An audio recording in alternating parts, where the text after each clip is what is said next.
I've had the Apple Watch Ultra for a little over a week now, and I have some thoughts. Let's talk about it. I had originally planned to have a very busy couple of weeks testing and reviewing all of the new Apple products. Two of those were supposed to be the Apple Watch Series 8 and the Apple Watch Ultra.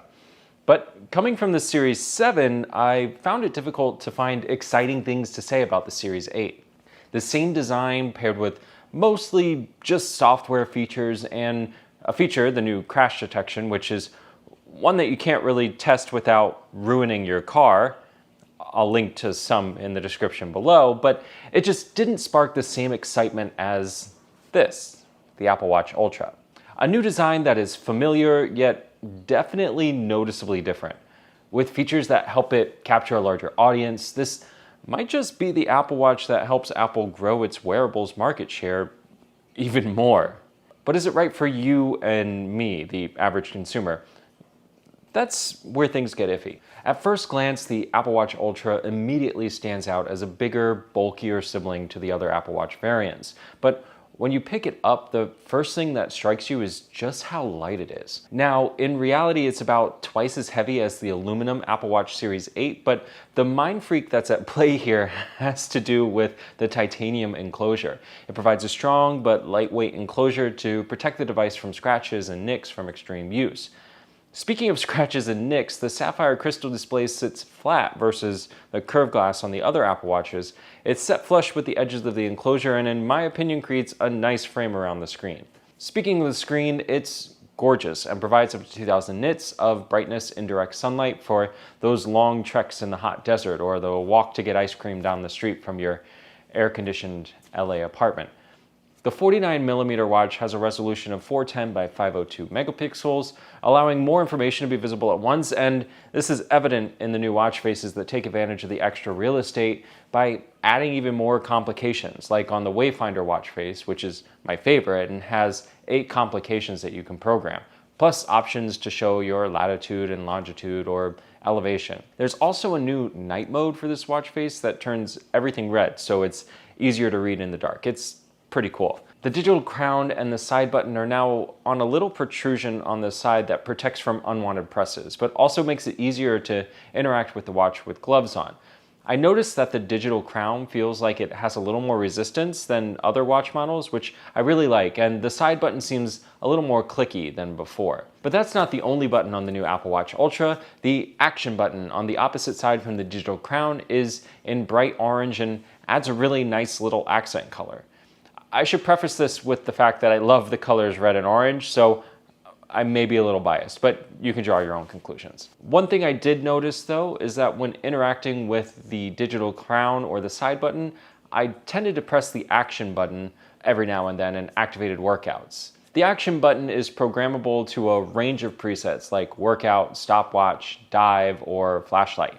You can even go deeper and pre-select what type of workout you want the watch to launch when you press it, like an outdoor walk, runs with specific goals or splits or cycles.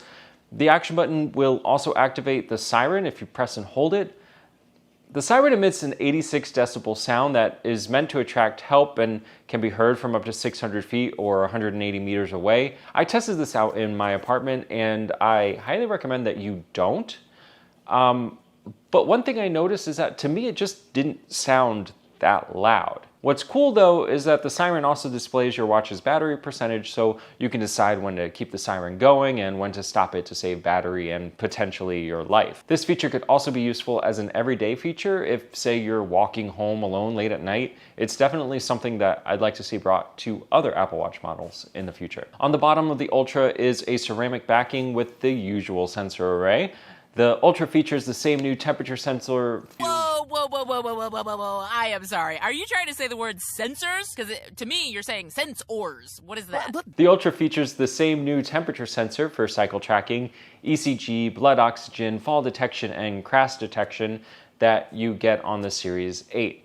One added feature of the Ultra is the dual band GPS, which helps get a more accurate location when around tall buildings or trees, which can block the more traditional L1 satellites.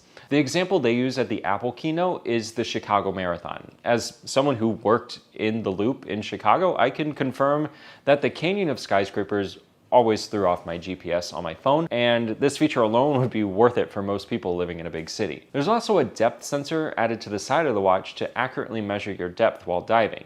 The entire watch is rated up to 100 meters and diving up to 40 meters. This new sensor powers the new depth app, which accurately tracks your depth while snorkeling or doing other underwater activities. But the real strength of this new sensor comes when diving.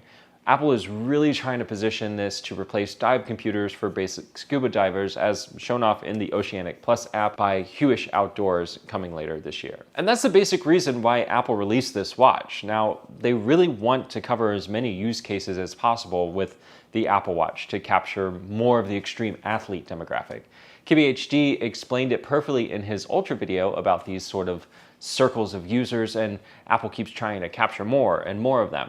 Go check out that video after this one. If you're one of the extreme athletes who Apple is trying to target with this, I'll leave a few links to videos made by extreme athletes for you to watch. But for my thoughts as an average user, here we go. I used the Apple Watch Ultra all over LA this past weekend, and I was mostly struck by just how amazing this battery life was.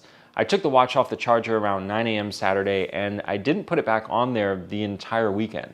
I took the watch on a brewery tour of DTLA, hard work, I know. And by the end of the night, I was down only about 25%. Sunday morning, I woke up with about a total of 33% of the battery depleted. And after a day at Universal Studios Hollywood and another night of sleep tracking, on Monday morning, I woke up to about 33% of my battery life remaining. I wanted to see if I could get through 3 days of use with this thing, so I didn't put it back on the charger all day, and after a 30-minute walk to work, a day running around, and then 30-minute walk back home at about 5 p.m., I was coasting along with just about 13% battery life left. Now, I'm definitely not the extreme athlete target audience for this watch, but one thing I definitely appreciate about the Ultra is its battery life. 3 full days of out around town and a day at work with some 30-minute yoga workouts thrown in each day, it's impressive. And it's results I've consistently been able to pull out of this watch. I'm also struck at just how much I've come to love this not so small watch. My Series 7, whose screen has seen better days, is a 41mm version, and for me, it's the perfect size, as I find myself worried that I'll bang the huge 45mm Apple Watch on everything that comes near my wrist. I was worried in getting this watch that it would be too big for me and I'd hate it. What I found though is that the flatter, more square design has quickly become my favorite. I love the flat glass and the border made by the titanium case. Sure, I have small wrists and the watch is definitely large, but I don't have the same fears I had with my other watches, and I love the readability of the screen. In the bright Southern California sun, I'm easily able to read the screen without having to bring it close to my face. So, who's this watch for?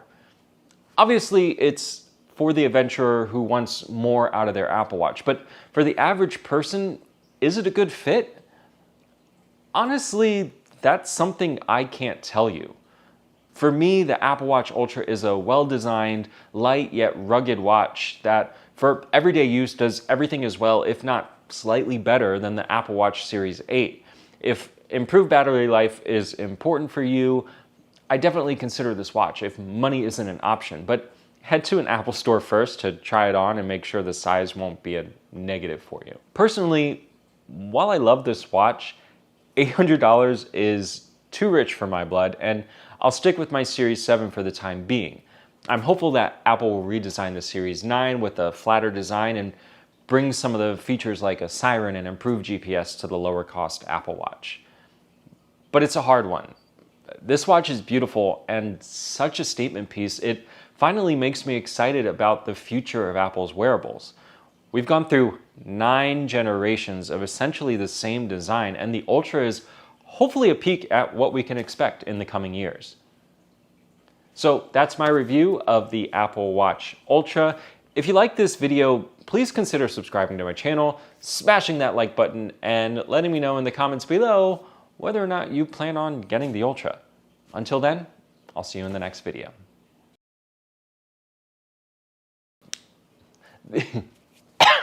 Sensors.